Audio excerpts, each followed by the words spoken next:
What's up, Cinemaniacs? I just got back from watching the movie Southpaw, starring Jake Gyllenhaal. This is the first of a few boxing movies that's coming out this year, and let's see if this one starts off on the right foot. And I say that because he really was boxing more like a righty than a lefty in this movie, even in the cardboard cutout that they had. But anyway, let's talk Southpaw in just a few seconds.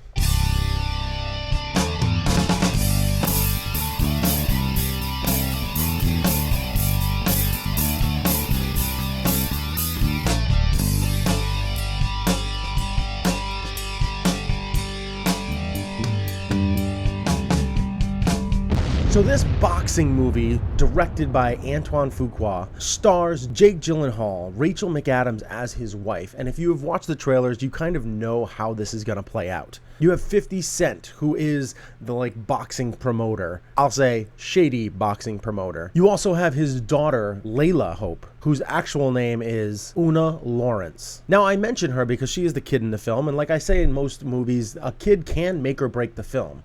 And she did a very good job in this movie. I mean, granted, she didn't have a ton of dialogue. She didn't have to do a lot, but I felt like her character in this movie was a good fit. And overall, all the actors in this, especially Jake Gyllenhaal, he does another phenomenal performance selling you as this uneducated, coming up from the streets boxer, which is important because obviously he is not that.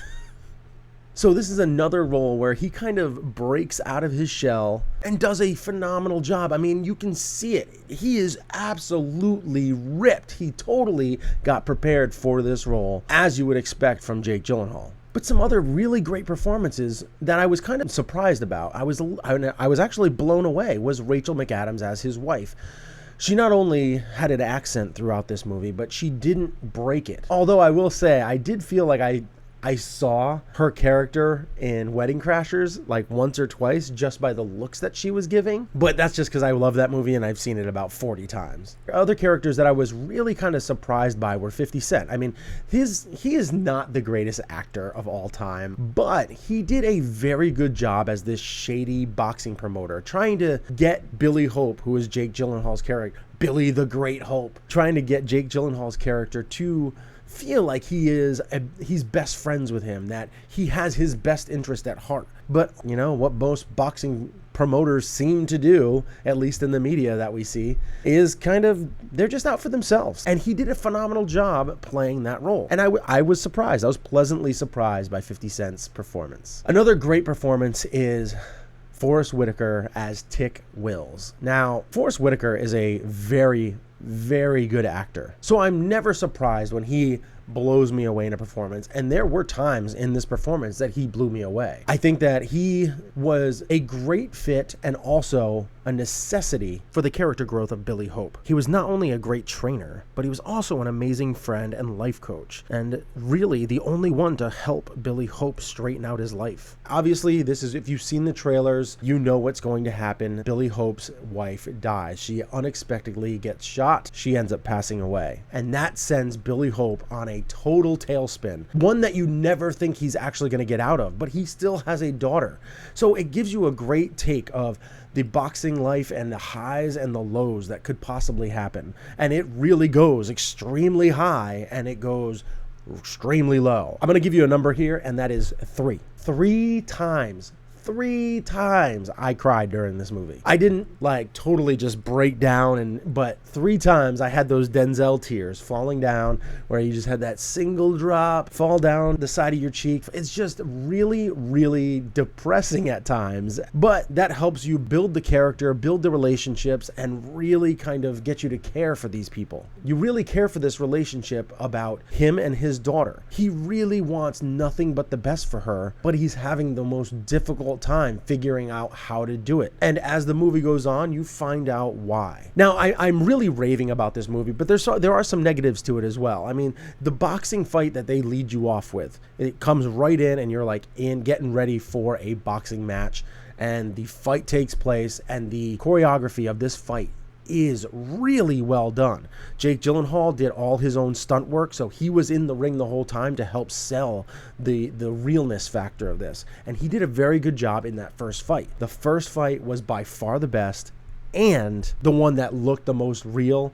The cuts that they did were much better than the last fight. The last fight really underwhelmed me. I was expecting this big spectacle and great fight between two of these powerhouse fighters, and it really underwhelmed me because the way that they cut it, it seemed like they were having a hard time getting the shots that they wanted. They did a lot of quick cutting so that you couldn't really see the punches being thrown and get hit. I don't know if that was Jake Gyllenhaal's fault or if it was the other actor's fault. There was also parts in this movie that really kind of dragged. The middle could have been shortened a little bit. They didn't need to keep dragging that out as long as they did. And although they did it well most of the time, sometimes it got a little boring. And I really feel like they probably could have cut a good 10 to 15 minutes out of this movie and still provided you with everything that they were trying to do. The high, the low, how he gets to the low, the issues that he's having with his daughter, all that stuff I think that they could have sold you on and still made the movie a little bit shorter. An hour and 45 minutes, this movie would have been perfect. But because they dragged it out a little bit, the last fight scene was a little long. And because of that, I'm going to rate this movie a 7 out of 10.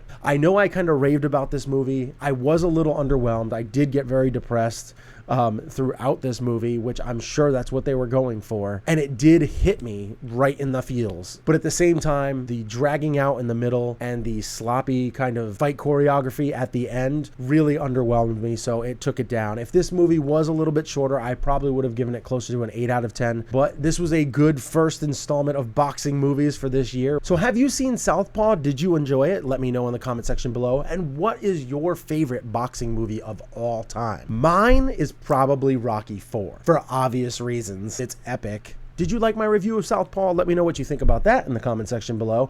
And if you have a few seconds, please hit that subscriber button. Go there and click subscribe. All you have to do is sign into YouTube, and then you can subscribe and thumbs up as many videos as you like, because we have quite a few on the channel now. One more time, I hope you had a good time watching this review, and I will see you guys at the movies soon.